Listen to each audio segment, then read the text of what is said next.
তো বন্ধুরা আবারও ফিরে এলাম। দেখো সমস্ত মাছ ভাজা হয়ে গেছে এখানে, আর কিছু লঙ্কা চিড়ে নিয়েছি আর ভাত নামিয়ে ফেলেছি। ভাত হয়ে গেছে, ভাত নামিয়ে নিয়েছি। কড়াতে আবার তেল দিয়ে দিয়েছি। এবারে এর মধ্যে একটু ফোড়ন দেব, কালো জিরে ফোড়ন।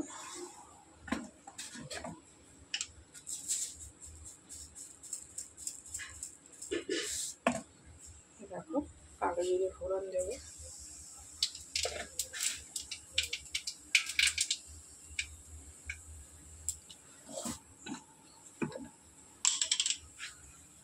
এবারে এর মধ্যে কেটে রাখা আলুগুলো দিয়ে দেবো।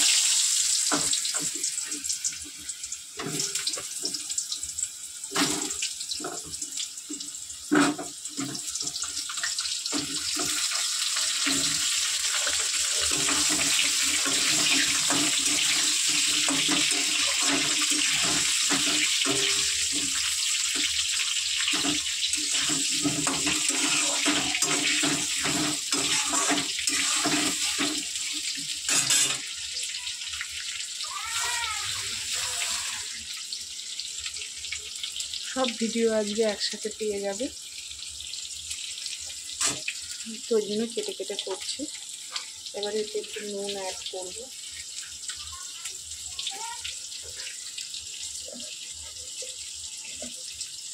হলুদ দেবো,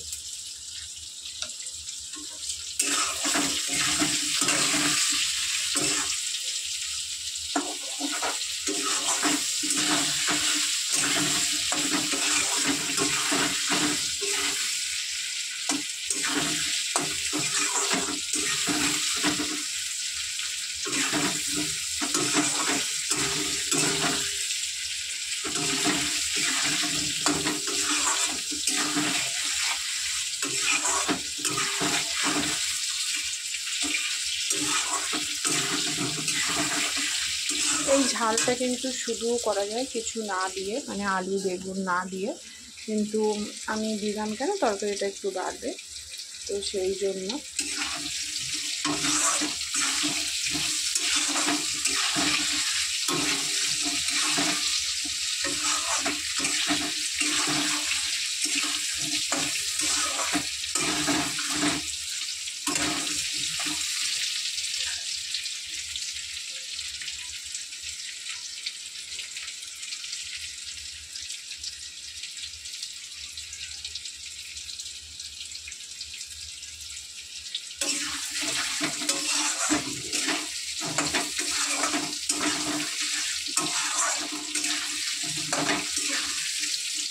আলুগুলো একটু ভাজা ভাজা হয়ে গেছে।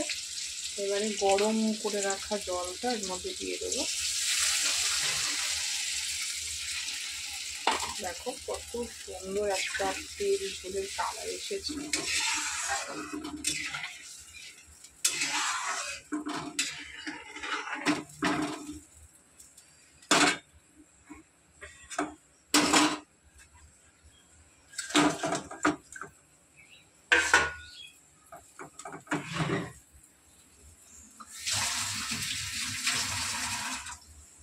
এইবারে ঝোলের মধ্যে একে একে লঙ্কাগুলো দিয়ে দেবো।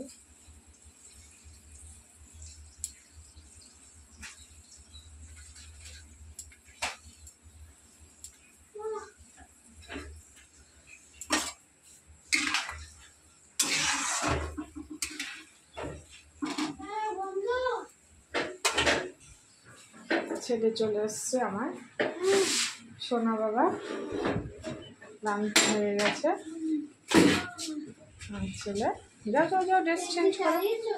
না না, এখন কেউ এত সকালে এসি চালায়? তো চলো বন্ধুরা, ঝোলটা একটু ফুটুক, তারপরে আবার ফিরে। তো দেখো কত সুন্দর ফুটছে, ঝোলে তেল উঠে গেছে। এটা মাছ ভাজা? ঝোলে তেল উঠে গেছে। তো দেখো সর্ষে বাটা দেবো। তো সর্ষে বাটা দিয়ে বেশিক্ষণ ফুটাতে হবে না, সর্ষে বাটা দিয়ে 2-4 মিনিট ফুটিয়ে নামিয়ে ফেলবো। তার জন্য আলুটা সেদ্ধ হওয়ার জন্য আমি দেখো ঢাকা দিয়ে দিয়েছি। আলুটা সেদ্ধ হোক, তারপর আমরা ফিরে আসছি, পরের ভিডিওতে তোমাদেরকে দেখাচ্ছি। তো চলো।